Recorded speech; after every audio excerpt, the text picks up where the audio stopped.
Hi everybody, I thought I'd just introduce everyone to our dairy project here and just show you our calves we have for calf sharing. So this is our little preemie pen we've got here. That's M&M right there, Micro Mini. She's the smallest out of everything right now. This one doesn't really have a name yet, but we're gonna come up with one. So going out into the round pen we have set up here, this is Surge. This is one we got from just the stockyards. He's looking really good.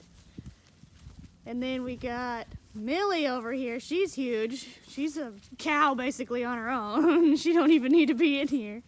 And this is little Oleo, not very little, but she belongs to Parquet, who I'll show you in a minute. This is her first little heifer. She looks really good too. Hopefully she'll be a good milker like her mama one day. This is Chunk. Oh, he had some problems when he was born. He was touch and go for a little while. We weren't sure if he was gonna make it. He had to get some tube feedings and a lot of bottle feedings, but he is coming along great. We are hoping to keep him as a steer one day to fatten up and butcher. Then we got Fred. He came with the Jersey cow we have over there, Butternut. He's coming along too. He's a little smaller than the rest, but he'll get there for sure. And there's M&M. This is twice the size as she was whenever we got him. But coming along, aggressive little thing for sure. But that's all of them, and they're doing really good. They'll get big in no time. A lot of them can actually be weaned anytime, especially Millie. So for cow introductions, this is the newest member here. This is Butternut. She's our Jersey. We only got her about a month ago, and we weren't sure how she was gonna do. She still has some problems with letting the calves actually freestand without being in the chute and milk, but we're working on it. She's a lot better than she was. She was hurting pretty bad because she hadn't been milked at all when we got him for the other guy we got him from, but she's doing a lot better now. Then this is Ribeye. He's our fat steer. His butcher date should be pretty soon. He'll take up a lot of freezers, that's for sure. Just out here walking in the field because it's not feeding time, and if I jingle that chain too much, they will definitely come a-running, and I don't want to mess them up on their timing.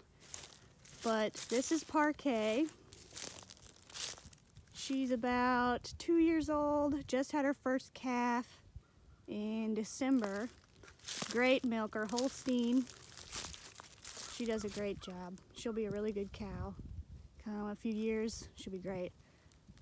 And then we got Margarine, also a Holstein, another great milker. She's a little bit older. She's got her calf, first calf also. So this is kind of their first season, and they are doing so good. So let me just kind of explain the importance of calf sharing and why it might be something that you add to your homesteading dairy adventure if you ever start a homesteading dairy adventure. These cows produce, well, Holsteins I know produce 3 to 5 gallons a day. Jerseys I think are about 1 to 4 gallons a day, but they have such a higher butterfat content. So we're not milking them for any kind of production right now for ourselves. So they have to be milked twice a day, no matter what. If you cannot do that, I definitely don't recommend getting into the dairy program until you can do that. Because if you don't milk them every day, twice a day, they build up mastitis, they can get sick, and it can be fatal to them. So we keep quite a few calves ready for milking and everything to keep everybody healthy, keep everyone happy, and they have to be milked anyway, so really it's a win-win situation. You're growing calves and you're getting the cows milked. If you're not using the milk for yourself, the milk takes up a lot of time and a lot of storage. So if you don't have a place for 3 to 5 gallons a day, every single day, I would definitely recommend getting into the calf sharing program, because it's just good for everything. It takes the pressure off of you. If it's icing, snowing, horrible weather one day, 4 or 5 in the morning, you get up, you pop the gates, they already know what to do, like I will show later on, and it's just easier for everyone. You put them back, everyone's happy at that point. So really my goals for this little dairy project, well, not so little dairy project that we got going on, is someday when I have the time and I study up a lot more on everything, I'd really like to start making our own butter, just drawing milk for ourselves, cream, everything like that. Just to be a little more self-sustaining. And I really just want to do this to show that you don't have to have those $1 million barns and those really expensive machines and everything like that to start a dairy program. I'm not telling you it's easy. It's not. I don't know much about it. I'm fortunate enough. My dad knows a lot about this. He used to work on a dairy a long time ago, so he already knows how to do all of this. He knows if they're having issues, how to fix all that. So fortunately for me, I can learn with the cows and the calves, and we can all just kind of learn together under the eyes of someone that already knows everything about this. And we already had infrastructure available, which we are very fortunate for. I've watched a few YouTube videos, and I think it's great, anyone that's trying to get into all of this, of course, but I can see how for some people it'd be very discouraging to try to get into this when you see all the money that is being spent and you feel like you have to have that to make this work. You don't. You just use what you've got for sure. If you can make sure that everything's fed, taken care of to the best of your ability so things don't get sick, that's the best you can do.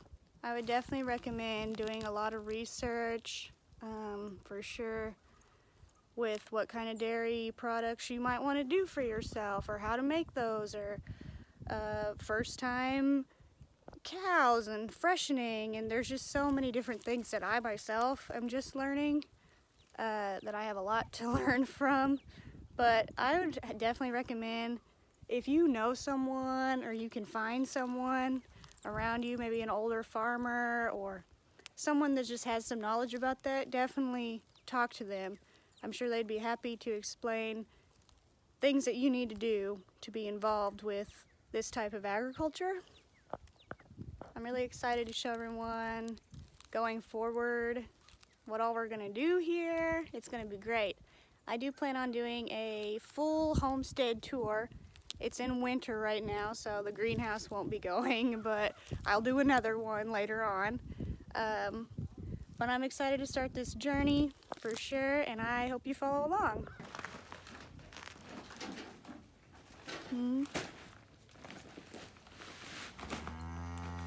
Huh? New to the herd. Yes. You ready for milk?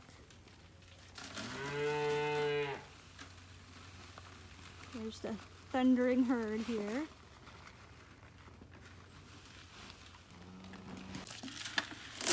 Oh, feeding time. Oh yeah. Okay. Come on. One. There you go.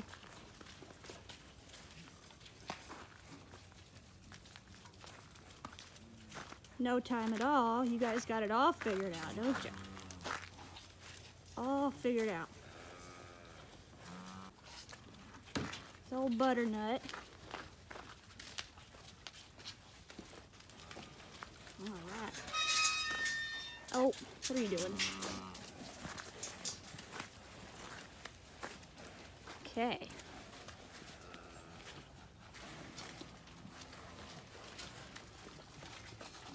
There we go.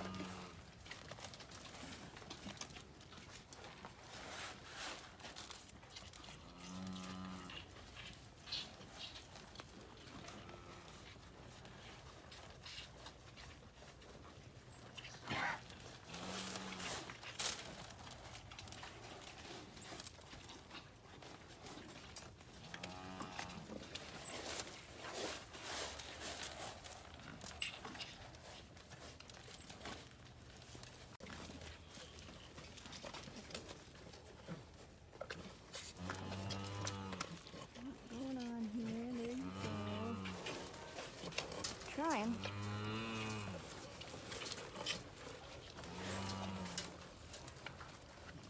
This one's a working. Very good.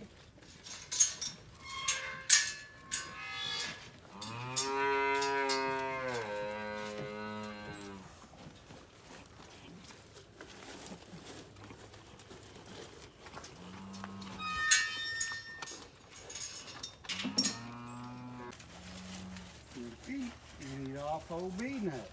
That's right. Come on. Well, bee nut is harder to eat off of. Well, went around.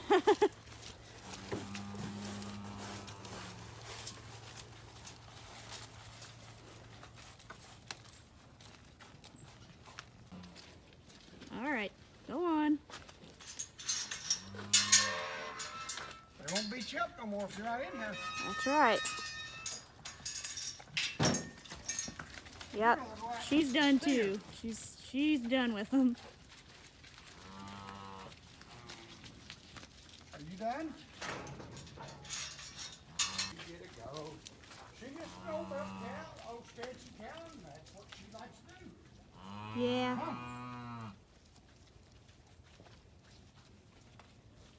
Come on.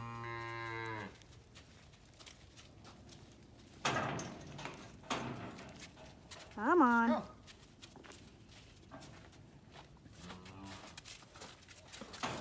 Come on. Come on. Maybe I need to get out of the way. Come on.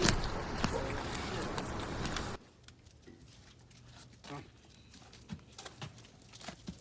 Here we go.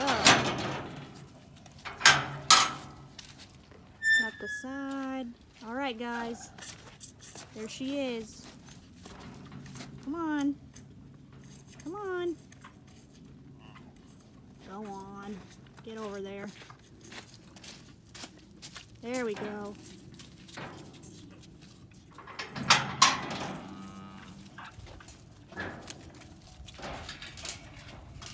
Go get you some.